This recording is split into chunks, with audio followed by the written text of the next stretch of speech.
विज्ञापन का दौर चल रहा है और उस विज्ञापन के दौर में किसी को भी अपना प्रचार करने के लिए विज्ञापन की आवश्यकता पड़ती है। फिर चाहे वो विज्ञापन टीवी पर हो या अखबारों में हो या फिर शहर में लगने वाले होर्डिंगों के विज्ञापन हो। लेकिन मैं आपसे जिस विज्ञापन की आज बरेली में बात करने जा रहा हूँ, ये विज्ञापनों का दौर जो है वो नगर निगम ने लूट का एक अड्डा बना लिया है। और इस लूट के अड्डे के तहत 38 एजेंसियां जो हैं वो बेरोजगार हो गई हैं नगर निगम की नई नीतियों के चलते। नगर निगम ने कुछ नीति विज्ञापनों की ऐसी बनाई है जिसके अनुसार जो 38 एजेंसियां काम करती थी वो 38 एजेंसियों को काम ना मिलकर किसी एक एजेंसी को काम दे दिया गया, जिसकी वजह से पैसे का सर्कुलेशन भी कुछ कम हुआ और सरकार को भी कुछ हद तक करोड़ों रुपए की हानि हो रही है।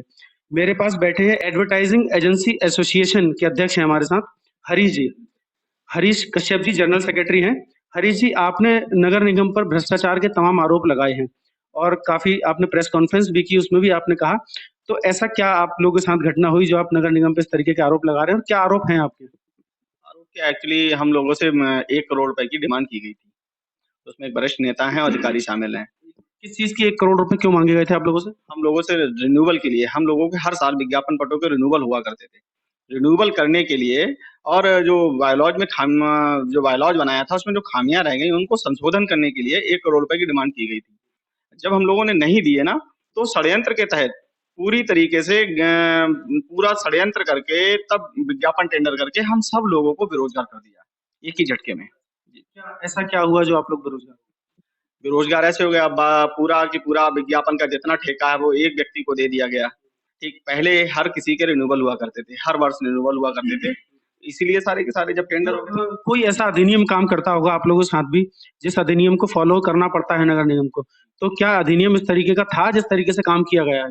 अरे अधिनियम की तो धाराओं का बिल्कुल खुला उल्लंघन किया गया है।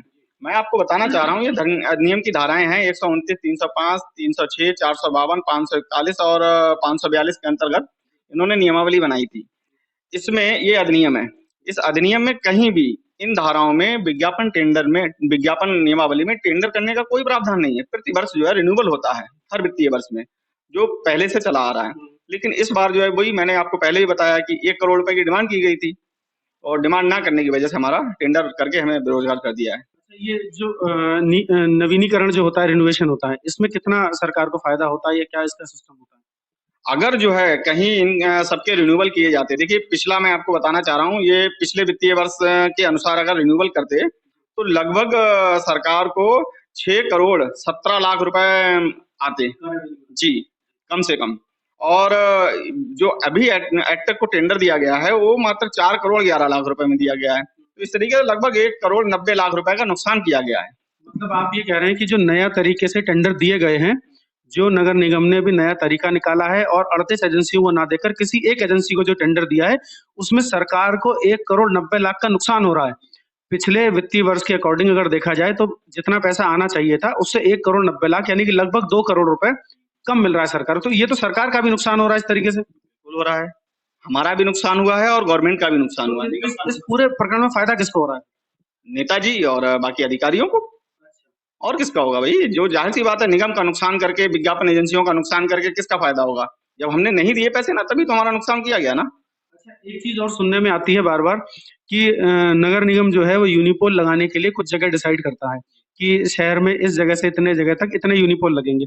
तो आपको क्या लगता है कि जितने यूनिपोल पास किए जाते हैं, अप्रूव किए जाते हैं, उतने ही लगे या कुछ ज्यादा भी लगते हैं? नहीं, बिल्कुल इस समय प्रेजेंट टाइम में 419 के आसपास की, अराउंड 419 ऐसे टेंडर में हैं, लेकिन लगे हैं 584 के आसपास। मतलब देखिए, आप बहुत बड़ी बात कह रहे हैं कि 419 यूनिपोल पास हैं, अप्रूव हैं नगर निगम से। बरेली शहर में 419 यूनिपोल लगने चाहिए थे और लगे कितने हैं? 584 यूनिपोल लगे हैं, यानी कि लगभग 100 के आसपास यूनिपोल जो है, 150 के आसपास यूनिपोल अवैध लगे हैं। उनका पैसा कहाँ जाता है, कैसे उस पैसे की रिकवरी होती है जो पैसा 2 नंबर में जाता है? ये पैसे से किसको फायदा होता है? जो 125 यूनिपोल एक्स्ट्रा लगे हैं, भाई जो ऐड देता है वो तो पैसा देता होगा एजेंसी को, फिर वो पैसे में किसकी हिस्सेदारी होती है? हिस्सेदारी क्या, अब जो पैसा बंदर बांट होगा तो वो इसी तरीके से निकाला जाएगा, इसीलिए उस एजेंसी को फायदा पहुंचाया गया और उसके लिए किया गया है सारा। आप लोग की एक एसोसिएशन है, 38 एजेंसियां उसमें शामिल है, बड़ा ग्रुप है आप लोगों का, और किसी एक व्यक्ति को दे दी गई, तो इसको लेके आपने कुछ शिकायतें की हैं शासन प्रशासन में या कोई आपत्तियां दर्ज की हैं क्या आपने अभी तक? देखिए, आपत्तियाँ जब नियमावली बन रही थी तब भी हम लोगों ने आपत्तियाँ दर्ज की थी। तो बिना किसी जब नियमावली बना रहे हैं, निगम बना रहा है, निगम के पार्षदगण बना रहे हैं, माननीय पार्षदगण, तो उनको ही हमारी आपत्तियाँ सुननी चाहिए, जो कि नियम है। बावजूद इसके केवल अधिकारी श्री अजीत कुमार सिंह जी ने आपत्तियाँ सुनी थी, सुनी भी नहीं थी, वो केवल फ़ॉर्मेलिटी थी। फ़ॉर्मेलिटी की और उन्होंने स्वीकार भी किया है कि ये विभागीय अभिमत है।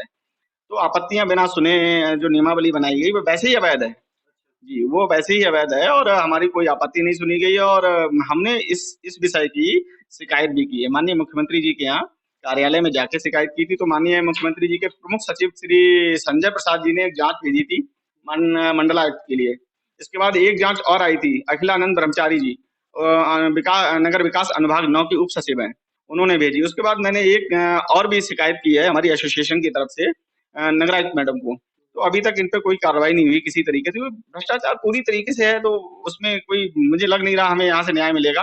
लेकिन अब लग रहा है माननीय मुख्यमंत्री जी के यहाँ भी हमने शिकायत की है, ईमेल द्वारा की है, मैंने पोस्ट से भी की है। तो उम्मीद करते हैं कि हमें कुछ मतलब 38 कंपनियों को, 38 एजेंसियों को बेरोजगार कर दिया गया। उसके अलावा सरकार का 1 करोड़ 90 लाख रुपए का नुकसान भी किया गया और अपने ही मनमाने तरीके से इसकी नियमावली बना दी गई। हमारी मंडल आयुक्त महोदय लगातार नगर निगम पर नजर रखे हुए हैं और नगर निगम के अधिकारियों को उनकी फटकार का सामना करना पड़ रहा है। गौशाला को लेकर भी मंडल आयुक्त महोदय ने नगर निगम को फटकार लगाई है और भी कई कारणों को लेकर फटकार लगाई है और ये एक बड़ा प्रकरण है। हमें लगता है ये इतना बड़ा प्रकरण है कि जब ये मंडल आयुक्त महोदय के पास जाएगा तो वो फिर इस मामले में संज्ञान लेंगी और नगर निगम को दोबारा फटकार का सामना करना पड़ेगा। ये खबर को हम यहीं पर छोड़ते हैं और इसका अगला पार्ट आपको दिखाएंगे, वो यूनिपोल जो अवैध लगे हैं शहर में और उनका पैसा कैसे कहाँ जाता है, ग्राउंड जीरो पर पहुंचकर हम आपको दिखाएंगे। बने रहिए एक्सपोज टुडे के साथ। जय हिंद।